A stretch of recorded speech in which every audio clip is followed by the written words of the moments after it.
preparing pilots, providing planes to people all over the globe in need. Today in the hangar.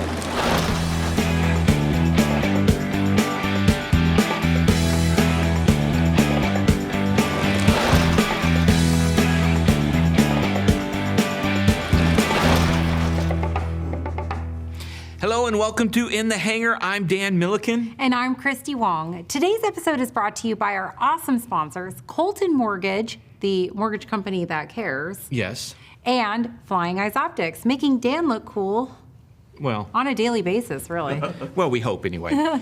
So very excited about this episode. I, through Joe Casey, heard about an organization that provides support to missionary pilots and missionary aviation all over the globe and out of Alaska. And I just happened to see on social media as we were getting ready to film all our episodes of In the Hangar that the founder of Kingdom Air Corps was nearby. So we were able to reach out to him a couple days ago and schedule this. I'm very excited to welcome Dwayne King, founder of Kingdom Air Corps, Dan Swenson. Thank you guys so much for being able to change your schedule and come on the show. Wouldn't have missed it. Oh, good, good. So Dwayne, tell us about your background. You know, go back to the beginning and lead us all the way to the creation of Kingdom Air Corps. Okay, a long way. All right. Almost 80 years. And but I grew up in New York State, and my grandfather and father were blacksmiths, and we worked iron and ornamental things and made posts and so on. Was in sports in high school and so forth. Married my high school sweetheart.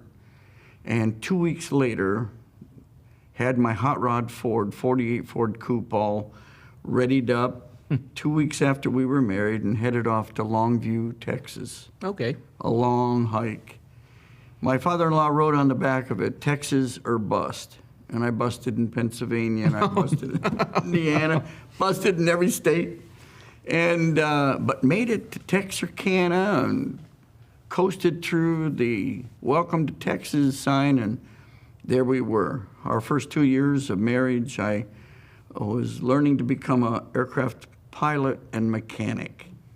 I got the tools in my hands and in my head to live to be this age and serve the Lord as a pilot mechanic. And so my flight instructor, J.C. Harder, was a native Alaskan. Okay. And he kept telling me, nudging me in that little Cessna 140 and Super Cub, Alaska. We went to Alaska. Drove there in 1968, and there we have been ever since. Wow.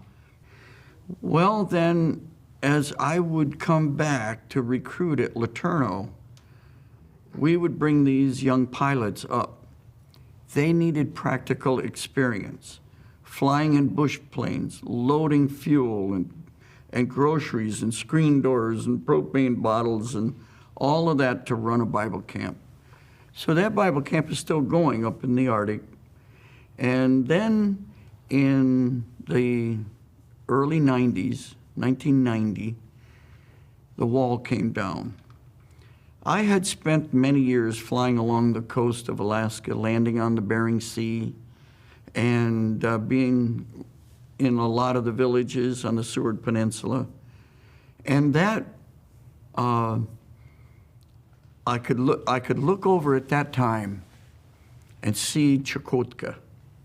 That's a peninsula in the uttermost part of Russia. The day came when the wall came down, and I made application to go and miraculously got permission and a flight permit to land on Russian soil for September 1st, 1991. What kind of airplane were you in? I was in a Navajo. Oh, okay. Cool. Piper Navajo, carry a big load. I had 3 other missionaries with me, and we loaded it full of Bibles. Parallel English, Russian Bibles. The hour came, 11 o'clock, September 1st, 3,000 meters high. I wasn't used to using meters. Right. I wasn't used to using kilometers per hour. any of that, but I came to the border and I picked up the mic and called Providencia Control, Navajo 6 Charlie Charlie. This was Coca-Cola's first corporate airplane. Oh, wow. We owned it Charlie, at the time. Charlie. And came back a scratchy radio call, like it was coming down a long concrete tunnel. Navajo 6 Charlie Charlie, we read you. Chills went up my spine. And so I said, I'm at the Russian border requesting permission to enter Soviet airspace. This was like when almost nobody was flying from Alaska into Russia. But they were interested and curious, and they cleared me in. I had a bag of fruit on the floor. Our wives had packed us because we heard there was not much food in Russia. And I said, boy, all that fruit, that might stop us from getting through customs. So I handed it back to the customs, or to the missionaries in the back, and told them to eat it, and eat it fast. And they did. That's how you smuggle. And Yeah, we didn't want to be caught right away smuggling anything in. But they handed me back the peels. So I said, you guys got to eat it all. oh, no. And I couldn't get them to eat the banana peels. But I opened up a little side window in the Navajo and threw them out in the Bering Sea. And got to feed the fish. Well, and I was gonna 20 say the years fish, later, a thank you. banana tree grew up on the side of the coast. And Yeah, right. So we started to line up on final. And I looked back, and here's the banana peels oh, no. on the horizontal stabilizer flapping in the breeze. That really happened. So we landed, the banana peel fell off on the runway, the gravel potholey runway in Providencia. And so we taxied up, and 14 soldiers came out with Kalashnikovs, circled the airplane, and we stood there staring at them, and they at us.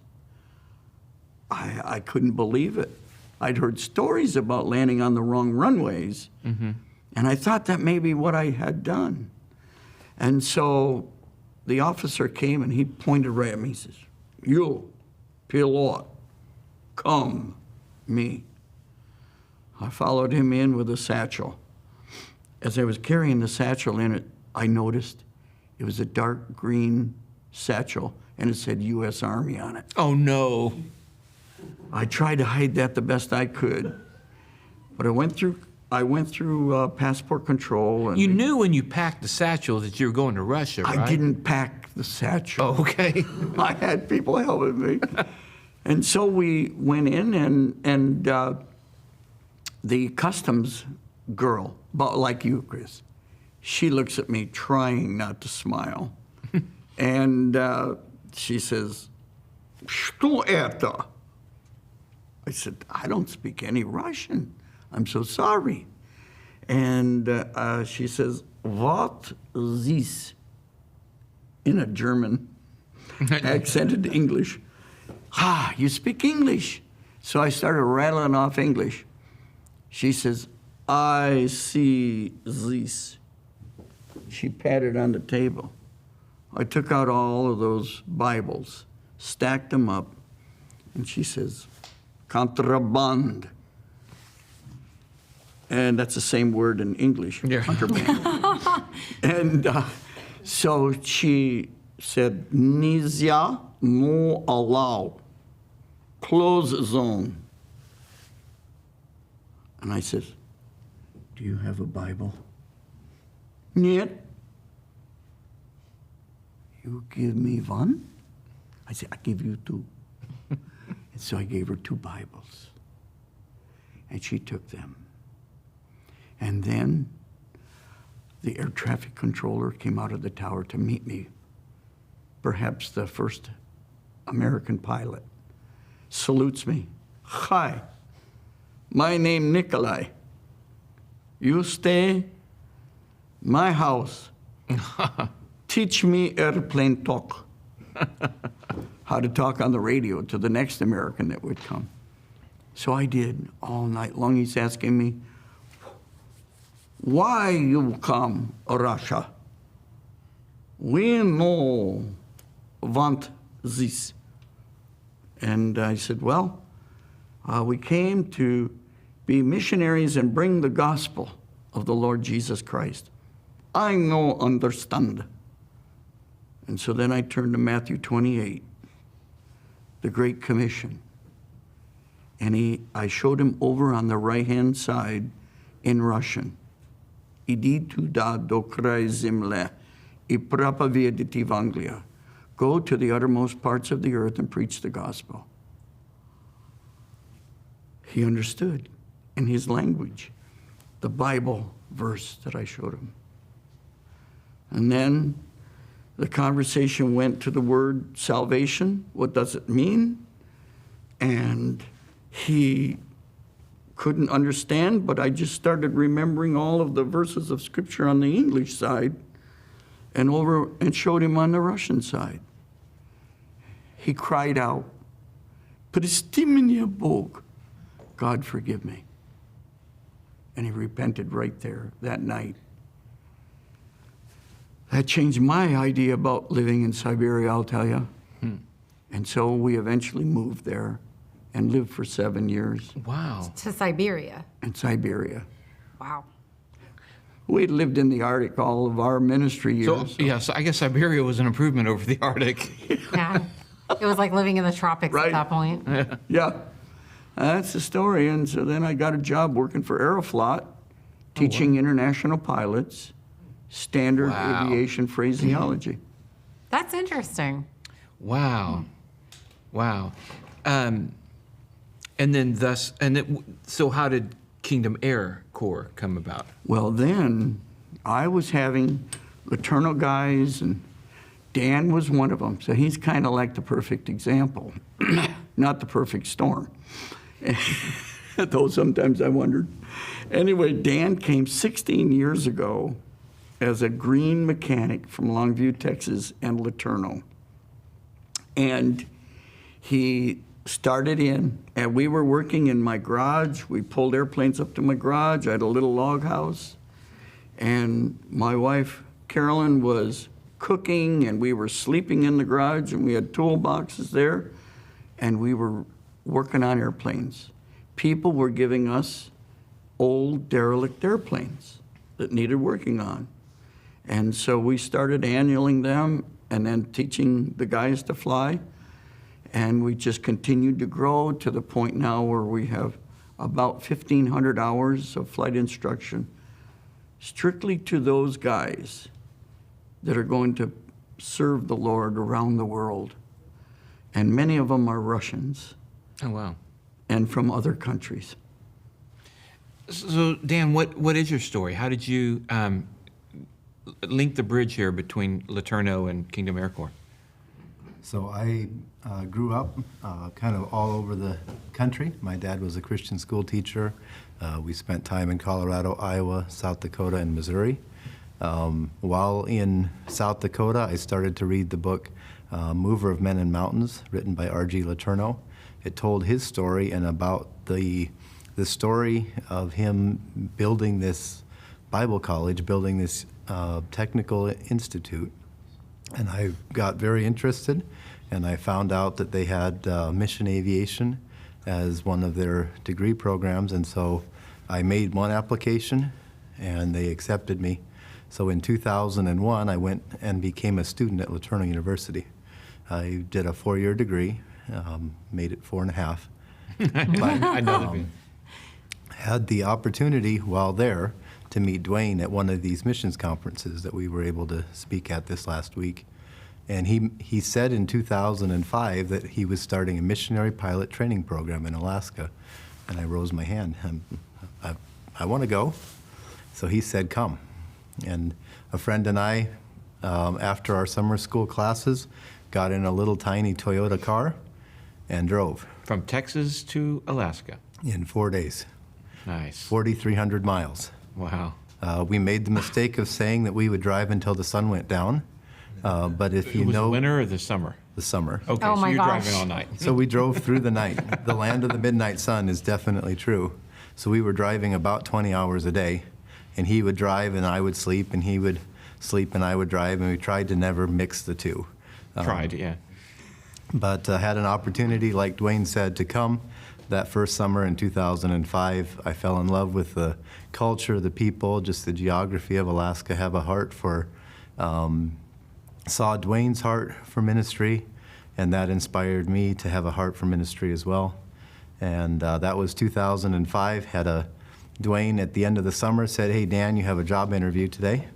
So we flew down from the ranch to Palmer, jumped in an old 78 Olds, I think it was, big bomber of a car, went down and sat in the office of Mel Wick, of Wick Air.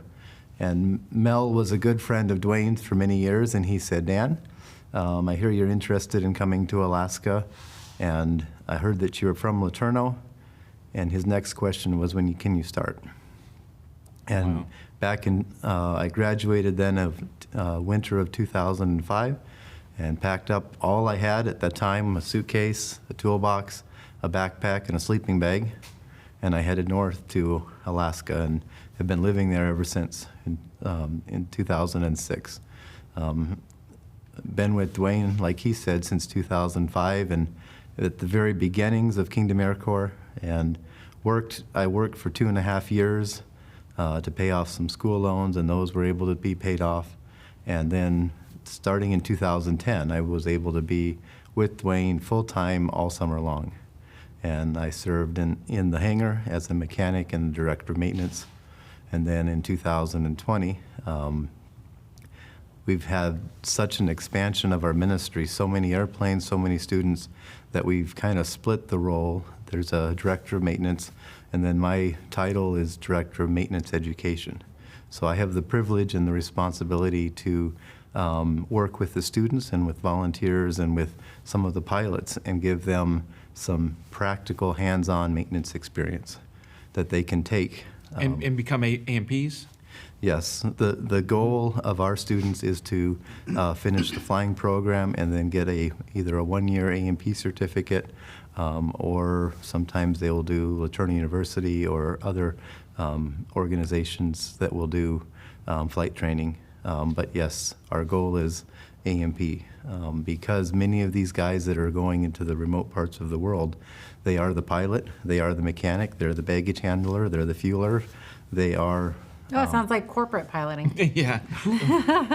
That's amazing. And so, as I understand it then, what you guys are doing is you are training pilots and getting airplanes and sending them to areas in the world where there's a big need. Is that pretty much it? Yes. Okay. So you go to places like Laterno University in East Texas that has a mission aviation program to recruit pilots. Yep. So And mechanics. And mechanics. Now, what about the planes? How do you find planes and get them over to these places of needs? Story after story after story. bet. Is just incredible way in which God supplies. The way it works is that we tell these stories of providing aircraft and training for people from other countries. Several of these countries we can't go as Americans.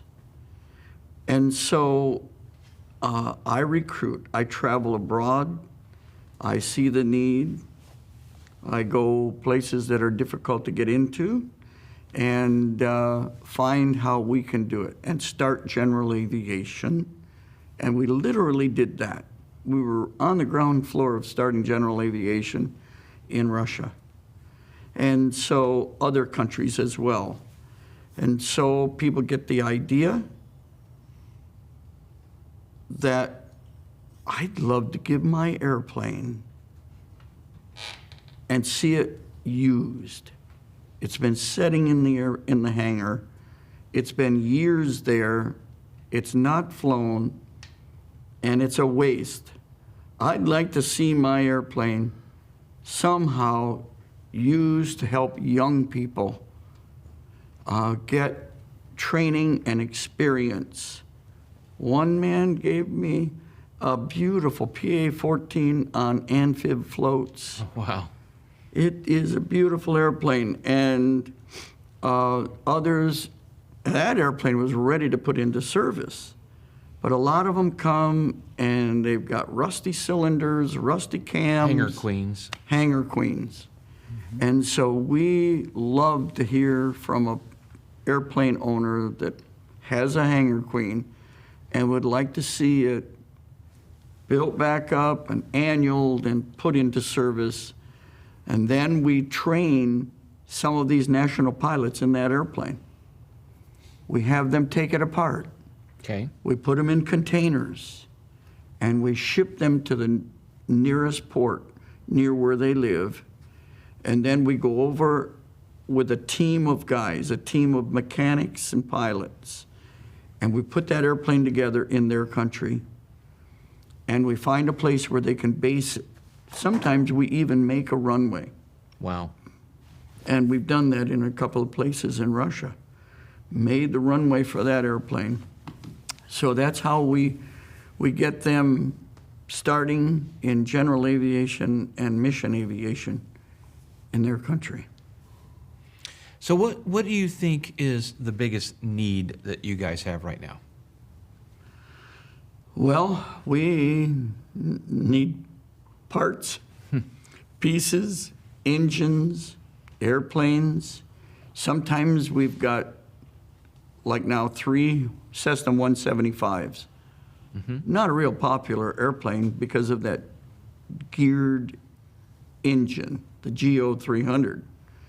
And we haven't found very many good GO 300s. And so we have to sometimes take parts and pieces from others and make one good airplane out of 3. So we're looking for anybody who has the impulse from the Lord that says, it's time to give my airplane to the Lord's work.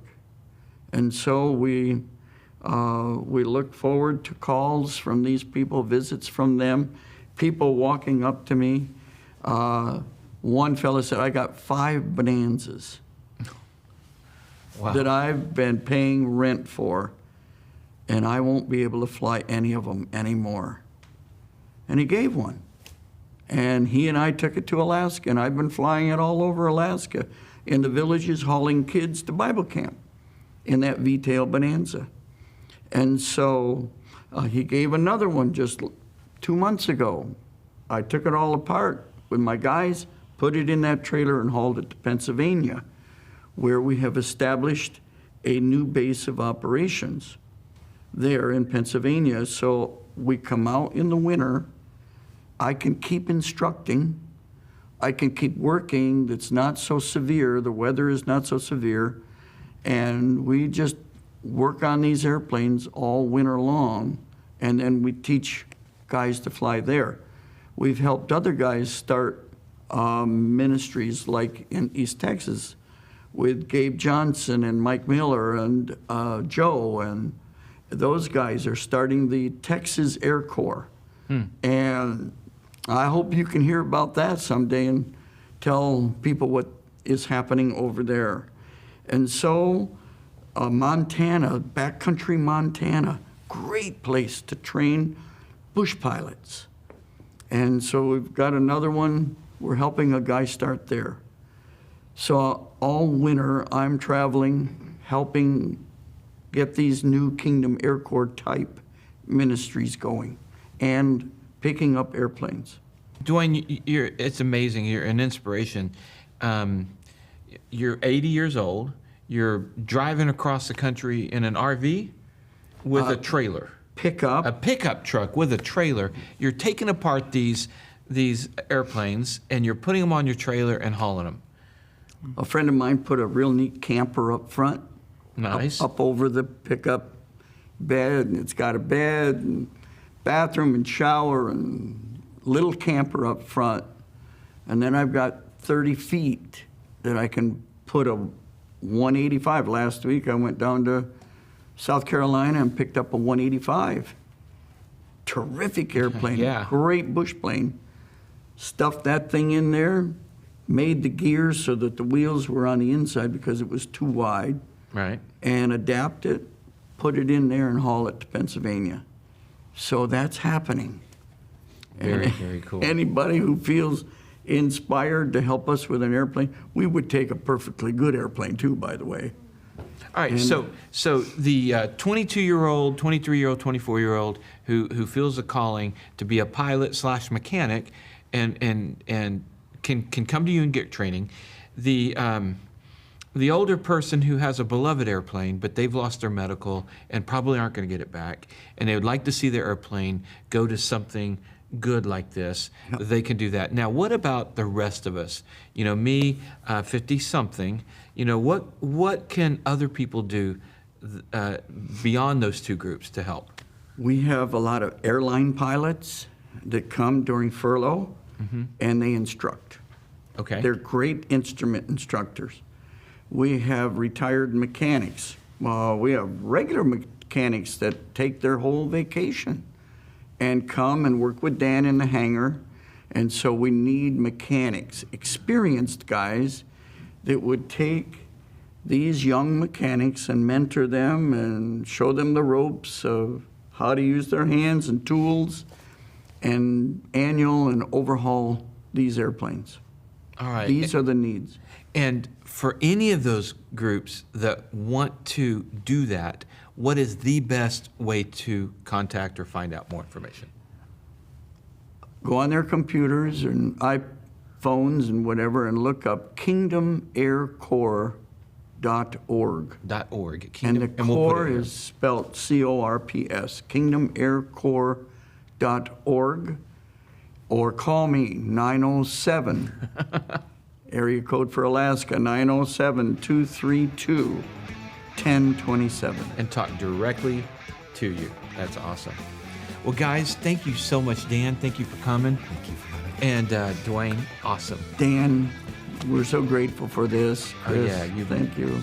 So we really appreciate you guys and hope to see you guys next time. In the hangar.